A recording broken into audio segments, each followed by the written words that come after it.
நம்ம மன்னார்குடி அருள்மிகு ராஜகோபாலசாமி ஆலய கும்பாபிஷேகத்திற்கு எல்லாரையும் வரவேற்று ஒரு வீடியோ நம்ம அமைச்சர் டிஆர்பி ராஜா அவர்கள் போட்டிருந்தாங்க.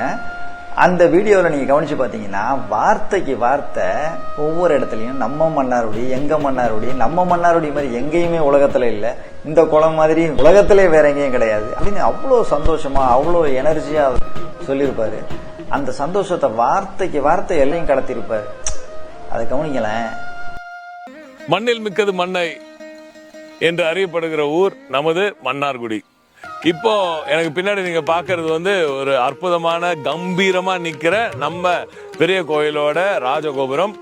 இது 154 அடி உயரம். எப்படி வானுயர எப்படி கம்பீரமா நம்மள வரவேற்குது பாருங்க. அதே போல கம்பீரமா நிக்கிற இன்னொரு கட்டுமானம் தான் 54 அடி உள்ள நம்ம கருட ஸ்தம்பம். ஒரே கல்லுனால செய்யப்பட்ட கருட ஸ்தம்பம். இந்தியாலேயே வேற எங்கேயுமே இப்படி ஒரு கருட ஸ்தம்பம் நீங்க பார்க்க முடியாது. இப்போ இதுவும் நம்ம ஊரோட ஒரு தனி சிறப்பு தான். கோவில் பாதி குளம் பாதின்னு சொல்லுவாங்க. எங்க மன்னார்குடியில இருக்கிற இந்த குளம் உலகத்துல வேற எங்கேயுமே இல்லாத அளவுக்கு பிரம்மாண்டமான ஒரு பெரிய தெப்ப குளம்.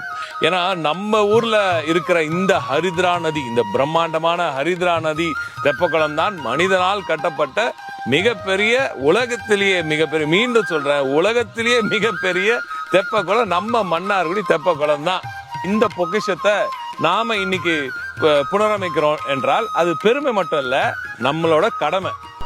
இவ்வளவு சந்தோஷத்தையும் மகிழ்ச்சியும் எங்களுக்கு கடத்தின நம்ம அமைச்சர், எங்க அமைச்சர் அப்படிங்கறதுல மன்னார்குடியும் பெரும் ஓய்வு கொள்கிறது. தங்கள் பணிகள் மேலும் சிறக்கட்டும் அமைச்சரே.